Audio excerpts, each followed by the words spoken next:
नमस्कार, मैं विजय लक्ष्मी, सहायक आचार्य राजनीति विज्ञान, गौरी देवी राजकीय महिला महाविद्यालय अलवर।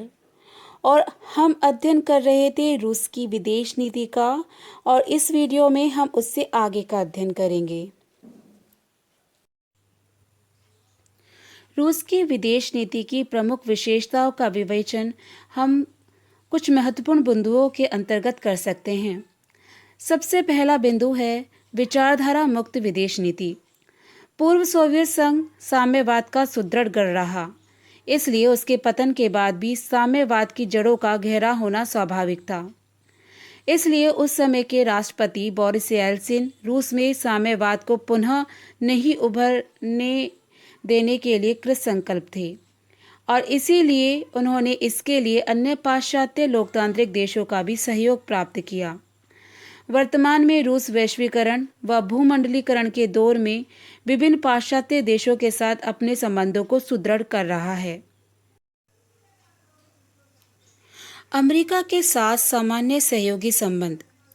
रूस और संयुक्त राज्य अमेरिका के संबंध सोवियत संघ और अमेरिका वाले संबंधों के बिल्कुल अलग हैं। इन्हें अमेरिका के साथ सामान्य सहयोगी संबंध के नाम से अभिहित किया जा सकता है। येल्त्सिन द्वारा अमेरिका के साथ घनिष्ठ राजनयिक संबंधों की स्थापना की गई। राष्ट्रपति बुश ने रूस के राष्ट्रपति येल्त्सिन के साथ राजनयिक संबंध कायम कर लिए और सुरक्षा परिषद के स्थायी सदस्य के रूप में रूस की सदस्यता को स्वीकार कर लिया। जब रूढ़िवादी तत्वों ने येल्त्सिन की सरकार को आर्थिक सुधारों और निजीकरण की योजनाओं को चुनौती दी, तो अमेरिका ने धमकी दी कि यदि येल्त्सिन को हटाया जाता है तो वह जो रूस को 24 अरब डॉलर की सहायता देने का वायदा किया था उसे रोक देगा। सितंबर 1993 में राष्ट्रपति येल्त्सिन और संसद के मध्य हुए संघर्ष में अमेरिका सहित पश्चिमी राष्ट्रों ने नैतिक व कूटनीतिक रूप से राष्ट्रपति येल्त्सिन का पक्ष लिया व उनकी नीतियों का समर्थन किया। इस तरह से स्पष्ट है कि येल्त्सिन अमेरिका के साथ घनिष्ठ राजनीतिक संबंधों की स्थापना की दिशा की ओर अग्रसर थे।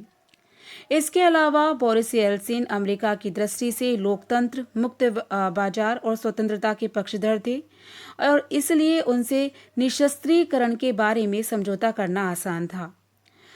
इसके अलावा जून 1992 में रूसी राष्ट्रपति बोरिस येल्त्सिन ने अमेरिका की यात्रा की।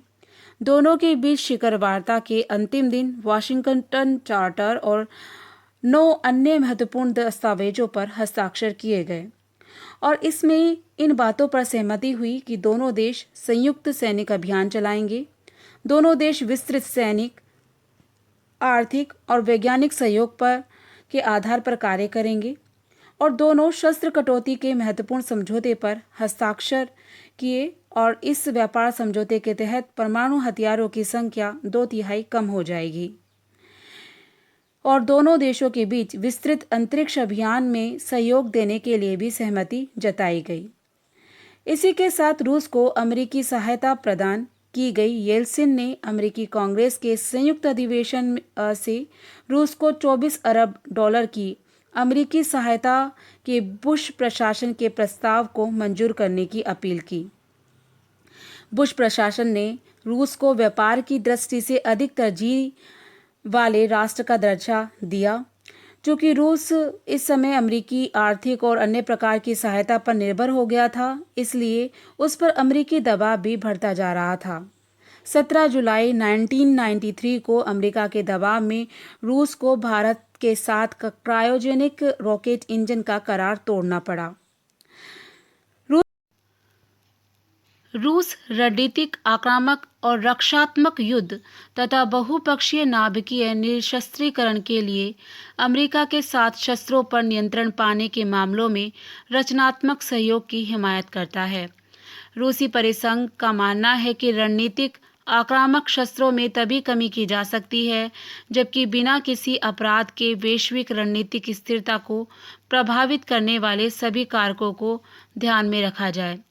रूस का विचार है कि अमेरिका द्वारा विकसित वैश्विक मिसाइल रक्षा प्रणाली उसकी राष्ट्रीय सुरक्षा के लिए खतरा है, और इस संबंध में उसके पास यह अधिकार सुरक्षित है कि वह अपेक्षित जवाबी कार्रवाई करे।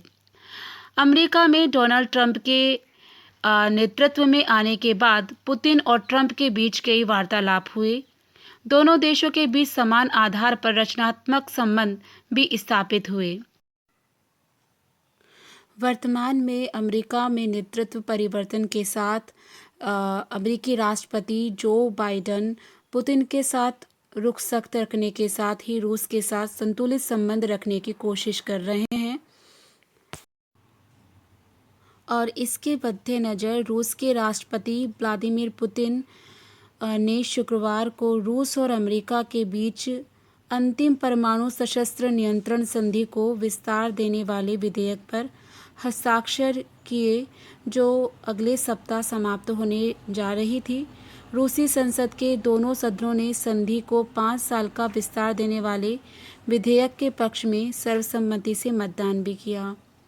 एक दिन पहले ही पुतिन और अमेरिकी राष्ट्रपति जो बाइडेन ने परमाणु संधि के संबंध में चर्चा की थी और रूस ने कहा था कि दोनों नेता अगले कुछ दिनों में विस्तार की आवश्यक प्रक्रिया को पूरा करने को लेकर सहमत हुए हैं। संधि के विस्तार के लिए अमेरिका में संसद की मंजूरी की आवश्यकता नहीं है, लेकिन रूसी सांसदों को इस कदम पर मुहर लगानी है। वर्ष 2010 में तत्कालीन अमेरिकी राष्ट्रपति बराक ओबामा और दिमित्री मेदवेदेव ने इस संधि पर हस्ताक्षर किए थे, जिसके तहत दोनों देश एक तय सीमा में परमाणु हथियार रख सकते हैं। वर्तमान में रूस की विश्व राजनीति में एक महत्वपूर्ण भूमिका है। रूस की विदेश नीति की प्रमुख विशेषता है कि वे संयुक्त राष्ट्र संघ के साथ पूर्ण सहयोग की नीति पर चल रहा है। उसने अपनी स्वतंत्रता अस्तित्व के बाद कहीं भी संयुक्त राष्ट्र संघ के कार्य के मार्ग में बाधा नहीं डाली। साथ ही साथ उसने पूर्व सोवियत संघ के सभी उत्तरदायित्वों को निभाने का वचन भी दिया। 1992 को आयोजित न्यूयॉर्क में सुरक्षा परिषद की विशेष बैठक में रूसी गणराज्य के राष्ट्रपति बोरिस येल्सिन ने घोषणा की थी कि शीत युद्ध का काल पूरी तरह से समाप्त हो गया है। रूस अब पश्चिमी जगत का भी हिस्सा है। अब रूस वीटो द्वारा सुरक्षा परिषद के मार्ग में अड़ंगा नहीं लगाएगा और इसी तरह से वो विश्व राजनीति में एक महत्वपूर्ण भूमिका भी अदा कर रहा है। आज के वीडियो में इतना ही। धन्यवाद।